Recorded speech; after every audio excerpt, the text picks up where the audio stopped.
holiday with my family a few years ago. But to come back here and the culture of motorcycles in Indonesia is enormous, and so many people ride motorcycles here. Because the total sales in 1 year is 8 million. 8 million in Indonesia. In Indonesia, 8 million motorcycle. Bloody hell! So that's 8 million. So that's 400, more or less 400,000 a month, more or less. Yeah. Wow. That's a lot. And then always when you have kids with motorcycles and stuff like that, there's always somebody who, they want to make it go a little faster. They want to personalize it or something. So all that kind of thing is what is interesting for us on the TV show. Is to come to Indonesia and see how people use the bikes, what people use the bikes for. Some people who work on them, who use their bike for work, for transportation, because it's a cheap, affordable transportation. Farmers who use it. So the TV show for the 6 episodes is all about that, about what people do. Oh, fantastic! Thank you. About about what people do on motorcycles around Asia. So that's the idea. The fun stuff, the more interesting stuff. Like in Malaysia, we did the roti man who goes with all the bread and sells door to door. Now went to Sepang racetrack and Now in Indonesia, let's say in Saturday and Sunday, so people ride motorcycle as a lifestyle. Yes. They buy the bigger motorcycle and then hang out with the other friends. I mean, I think what's interesting about motorcycles for a lot of people is you in a lot of countries you have to drive a car, but you choose to ride a motorcycle. And that's Europe and traffic and stuff like that. Yeah. Whereas in Indonesia and places like that, it's interesting because it becomes it's an affordable mode of transport and it's multifunctional. The farmers can use it back into bringing your produce to work. I mean, sometimes you see put 3 or 4 pigs on the back and here when you look around here. You see one guy driving along with like a big sheet of circus, glass, and he's driving to like a circus, right? Yeah. So, and I think it's fascinating what people get up to, and whole families. You have to try it. Yeah. With the imagine big sheet of glass going up to. What about the bikes adapted in Indonesia? Well, What do you think? You already see a few days about the attitude of the riders. The riders here. I mean, it seems that everybody rides. Okay. Pretty. Very crowded. Yeah, it's crowded, but everyone comes to seem to people don't ride too fast. Okay. People seem to know each other and they respect each other a little bit. And, I think people. But Indonesia is a very busy place. The people in Indonesia are busy people. Love work. Yeah, they work hard. If you come out, sometimes I go surfing early in the morning here, and I'll come from the place I'm staying over there, and I'll come through the rice fields and go to the beach to go surfing, and maybe at 6 o'clock in the morning, and you come on the street, and there are lots of people already, going to work, and so it's a busy place. And the great thing about Indonesia is they're very big on fabricating. Fabrication. So you can go and you can ask any guy to make anything you want, and within a few days, it's there's some real talent here in Indonesia. Jakarta is starting earlier. The people work. Jakarta. Yeah. I've never been to Jakarta. 5:30, 5:30 already in the morning. But that's a busy city, isn't it? Right. People say it's pretty crazy, Jakarta. With traffic and I think that's where you must have a motorbike. Because if you sit in a car in Jakarta, you're just wasting time. Yes. And I think one of the things, once you've ridden a motorbike in a busy town, then to go back to a car is very difficult. Yeah. Because you sit there and you think, oh my God, Yeah. whereas in a motorbike you can Go faster. go through. Oh, hold on one second, I'm just gonna get my drink.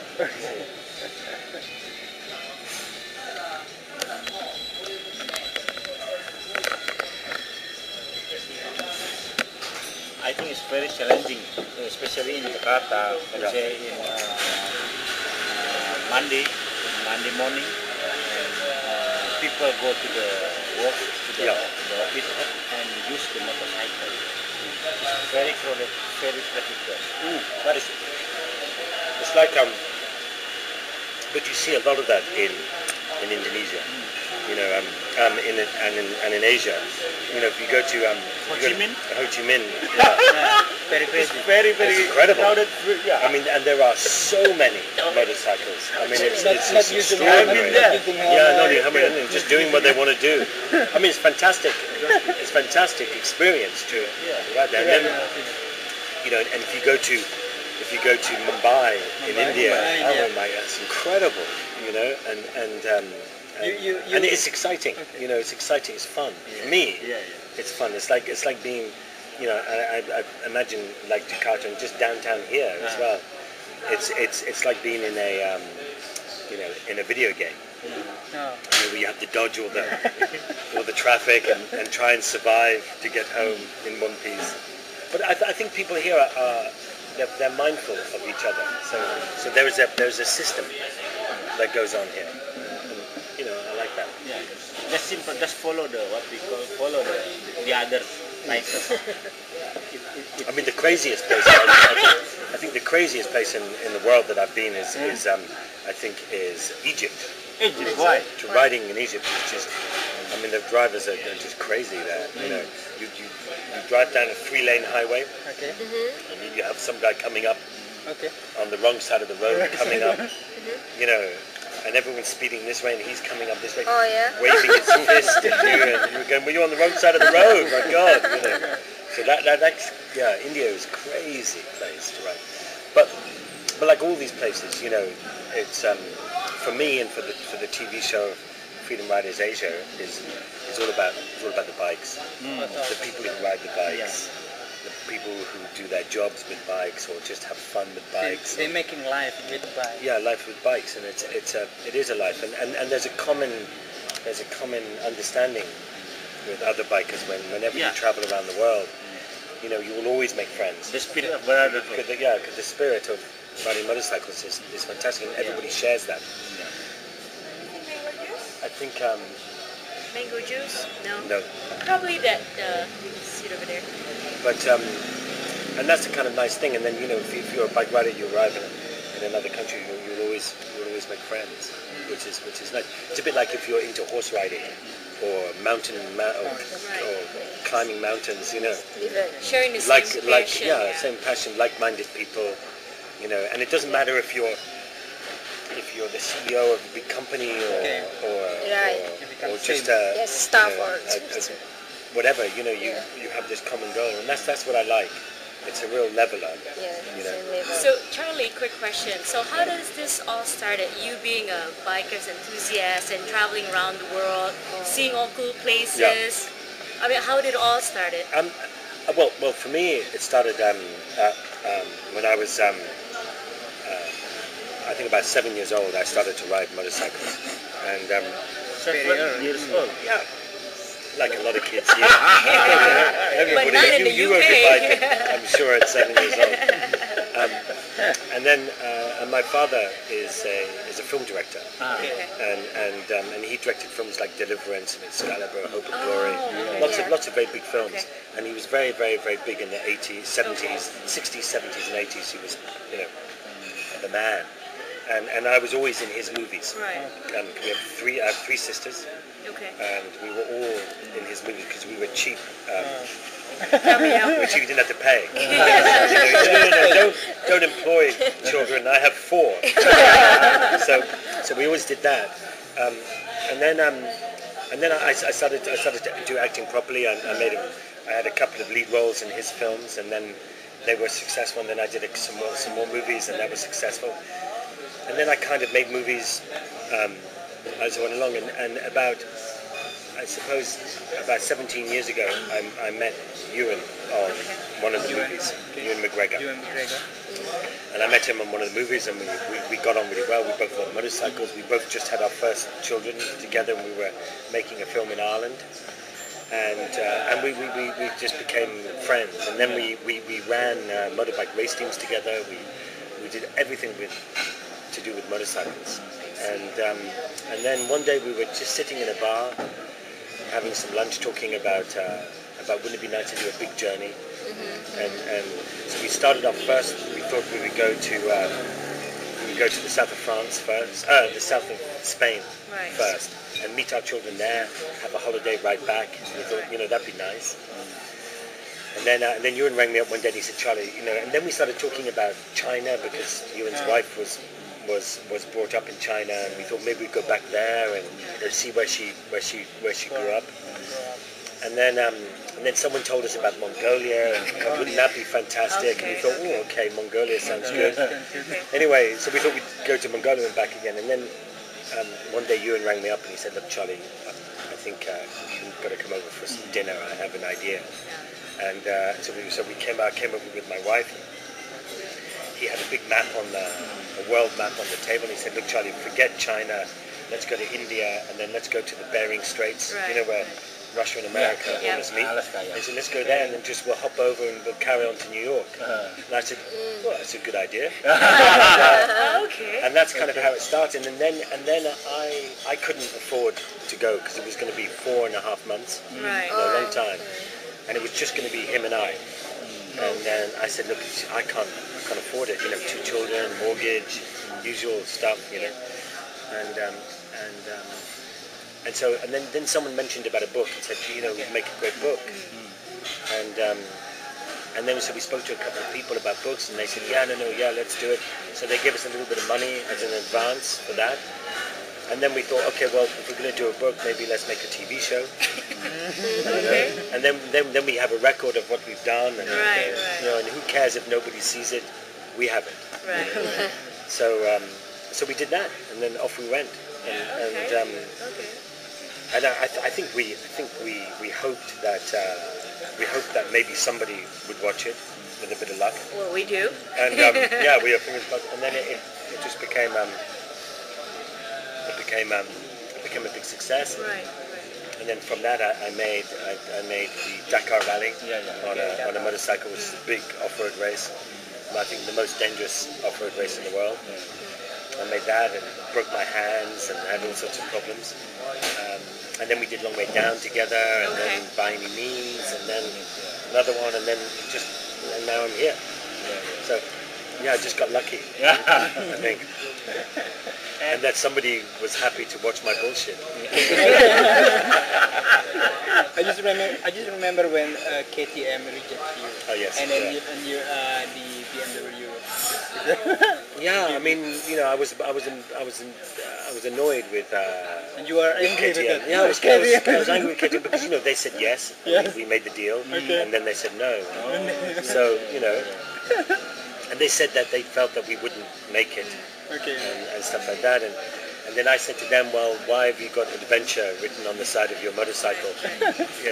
It's not up to you if we make it or not. It's up to us. Right. And anyway, so then we went with BMW, but I think it was a good deal. And I think BMW are fantastic. And I think after the TV show, the BMW sales went up by 65%. Right. So. And what is your favorite motorcycle? All. Yeah. I don't really have I'm not a. Like classic. I'm not a big fan. No, I think a lot of people. A lot of people are a sports bike rider, or they're a Harley rider, or a dirt bike rider, and a lot of people will only be those things, and I think it's very sad because all of them are really good fun, and so I have a little bit of everything. I have some old bikes, I have some sports bikes, dirt bikes, some custom bikes. So of all those adventures, is there any particular story that you can share with us on your bike that is the most daring or most dangerous or daring? Yeah, most of the stuff that I did was pretty dodgy, but I think I think people say, "Oh, Charlie, you do very dangerous sports." You know, from paramotoring, where you take a parachute and you put an engine on your back with a propeller and you fly, or or all sorts of crazy things. But all those things you've decided that that's what you want to do. It's risky. You wear the right equipment and stuff, and then you go do it. And it's only dangerous if it goes wrong. And normally, if you're doing those things, then it goes really bad. You know. But what are the most dangerous things are the ones which you don't plan. Right. So you're going along, and then something happens. I remember when you and I were. I think we were in Ukraine or Kazakhstan. I can't remember. But we stopped on the side of the road, and we were filming some camels, wild camels. It was our first wild animal we'd seen on the journey. And this little Skoda parks up, and these two big guys get out really fast, and they come up and they look like they're gonna have us. And and we had the cameraman with a lot of equipment, and they were looking at the equipment, and you and I said, hello, and then we noticed there was a guy in the back seat, and we looked over and smiled, and he smiled, he had all these gold teeth. And then as he smiled, he just picked up a gun and pointed it at us. And at that moment, I think we both thought, oh shit. Honestly, I thought that was he was going to kill us. And my only thought was, oh shit. It wasn't my wife or my mom or anything. It was just, oh shit. Why? Why? Where do you? I don't know. That's what came in my head. It was like, oh shit. Anyway, and then some big truck came by, and they sort of turned and they got back in the car and they drove up. But that was that's an unplanned moment. Right. So you have no control over the situation. If you want to go rock climbing or skydiving or paramotoring or racing around a racetrack or whatever, you have control. Right. And then if it goes wrong, it goes wrong. Yes. But those situations You can anticipate. you can't. And those are the bits that I think you remember forever. It's like when you go on holiday, you don't remember lying on the beach. Right.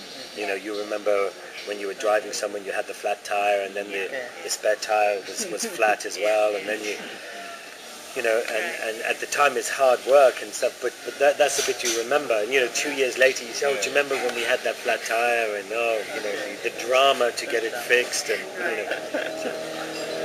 I think and there were lots of moments like that. The long way down is very far away, but I'm just wondering one case.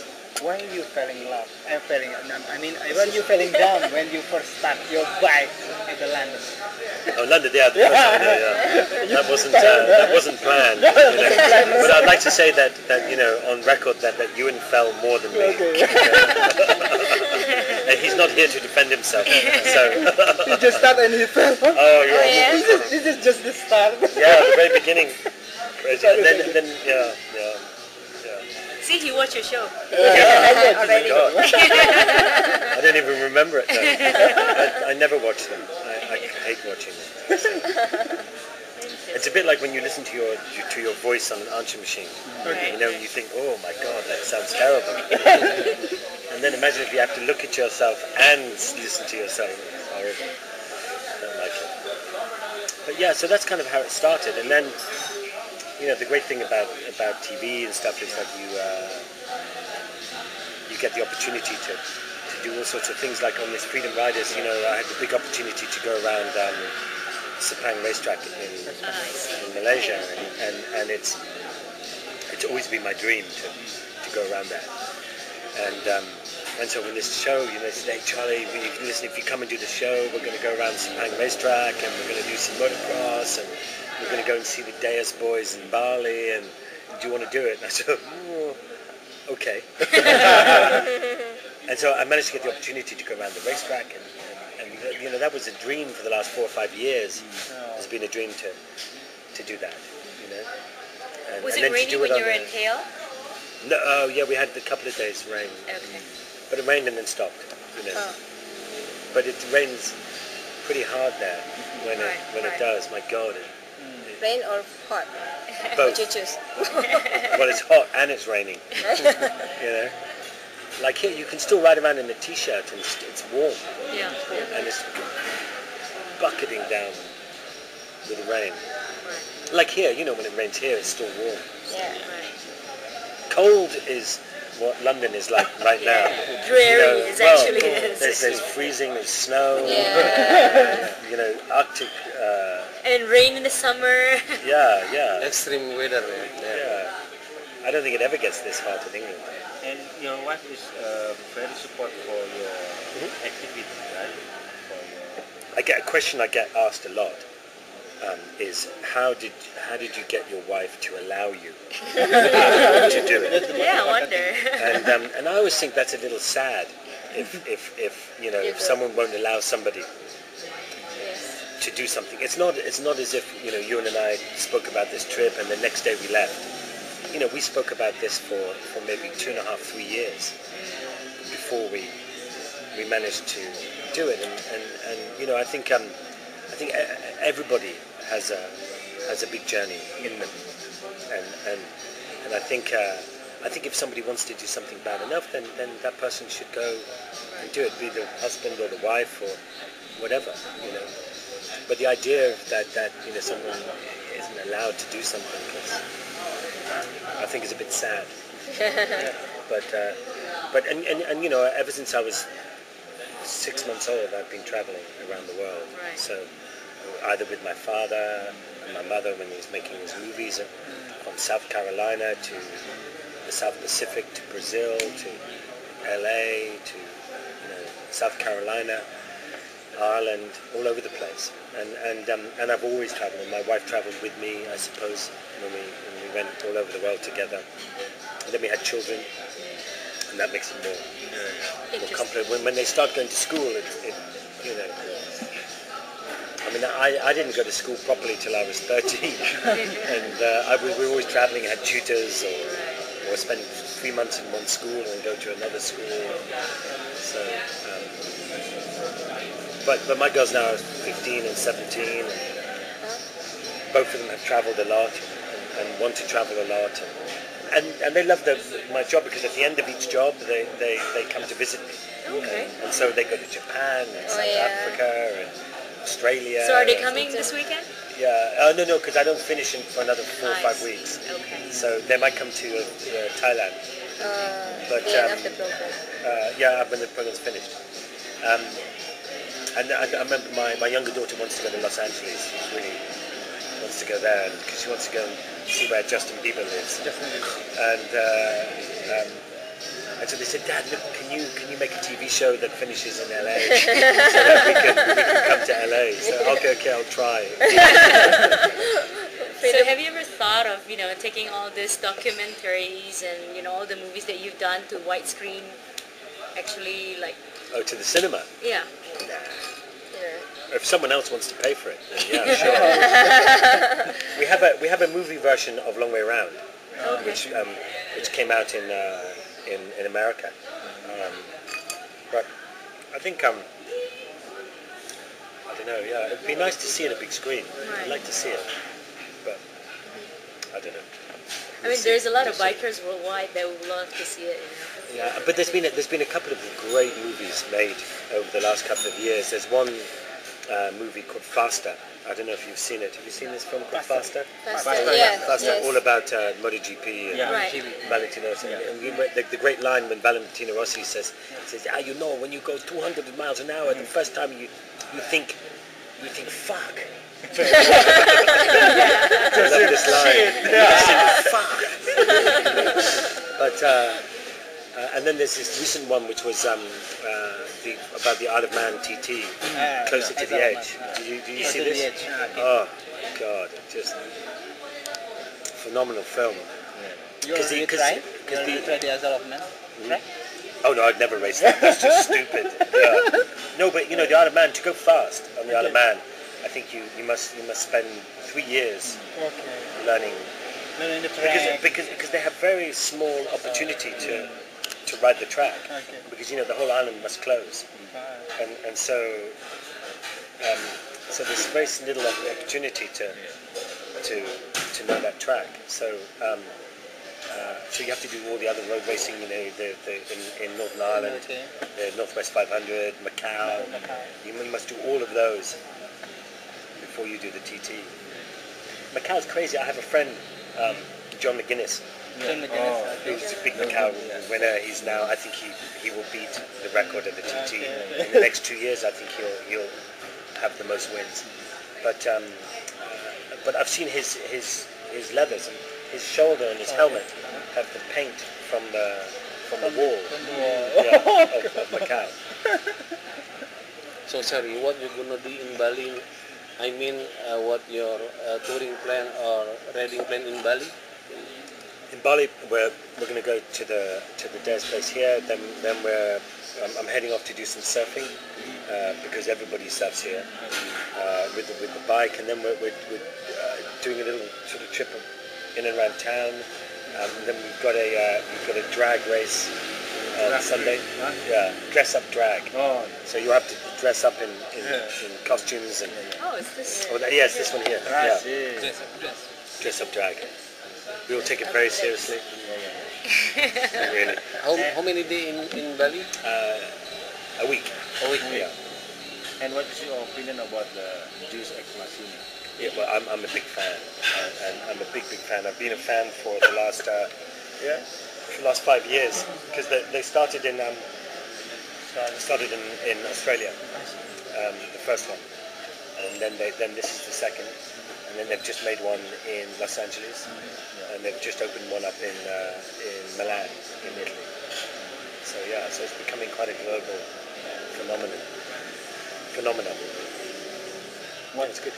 What is the specialty of the Deus Ex machina that so you?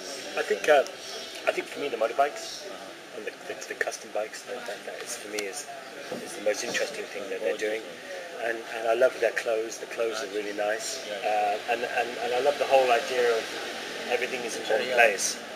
So you have the restaurant, you have the shops, you have the surfboards, you have bicycles, you have the workshops out here, the bands on a Sunday night. They have a resident artist who comes from around the world and spends a month and paints. They have an art gallery. It's just interesting stuff. Yeah, interesting. I like it. What do you think? What is your opinion about the Freedom Riders Asia? So, What is your opinion about the program, Freedom Riders? well, obviously I like it. Otherwise I wouldn't do it. No, I like the idea. Why you like it? I like the idea of exploring Asia and motorcycles, and I like the idea.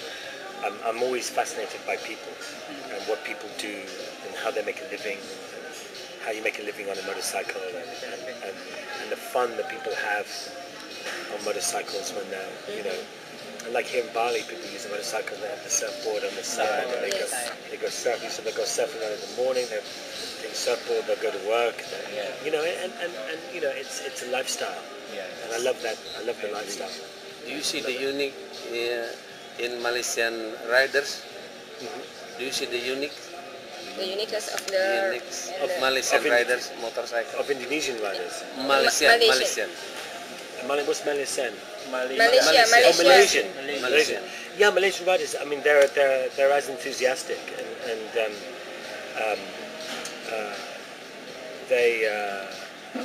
they use them very similarly to here. It's quite similar, and but it is a huge enthusiasm. You don't see how they wear the jacket. How they wear the jackets? Yeah, the wrong way around. Yeah. Yeah, I don't understand that. I think they put their jackets on backwards. Yeah, the wrong way. One to protect them from the sun. I think they don't want to. But then I don't know why they just don't wear it. Yeah, the back. Maybe it's too hot. Maybe I don't know. Maybe to hold the wind. Is it easier to use the jacket the wrong way? Speaking about maybe when they put it on, it flaps here. Okay. It doesn't pull open. Maybe too hot to do up. But a lot of people don't like to take the sun, so you ride lot of country with a lot of weather Yeah. situations. What do you think about the lubricant? How is it important? Well, I think for any vehicle, I think you know the best way to keep your motorcycle or car or anything for as long as possible is what you put in the engine, and how often you change it. Okay. You know, and so that's always important. And then to put a decent oil in, a good quality like Shell, and not just the oil for the engine, but the now we have hydraulic clutches, so the clutch oil and the brake oil is obviously, that's always a good one. It's nice to have brakes. Do you have any interesting experience about the lubricants on your journey a long way down? Well, I think the oils nowadays are so good that they have great endurance now, and they keep the engine they keep the engine smooth. They reduce the possibilities of breakdown. It's really nice, really good stuff. This is the first time you use the Deus motorcycle? No, I've used them before, because the guy who owns the company, a guy called Dare Jennings, is an old friend of mine. And he used to be with a company called Mambo, which was like Mambo, Ripcoil, and Quicksilver. They were all, and he was the kind of funky, cool guy amongst them. Anyway, he started that company, and then he sold that, and then he's now started this one. So I've known Dare for about 5 years. We came together because of motorcycles, for our enthusiasm. And Deus Ex machina in Latin means more or less means God is in the machine. Oh, God is in the machine. Yeah. So which is nice. Deus, God is in the machine. More or less. That's more or less the translation. And you can have a much more technical of the spirit. How about, let's say, comparing with the Triumph, the British motorcycle? Triumph. Yeah, I mean, they're doing totally different things. I mean, Triumph are making Triumphs from the beginning, from the ground up. Whereas these guys are taking Yamahas, Hondas, Kawasaki's, anything you want here. And they're just customizing. And then make them look retro, or make them look like the old 50s bikes. But they're just using anything. Kawasaki, W650s, SR400s. Anything they're making. And that's what makes it interesting. The back unique, right? Yeah, and they modified the frames, the subframes. They change the wheels, suspension. They make the engines a little bigger sometimes. So. Right, I've got to go back to work, guys. Okay.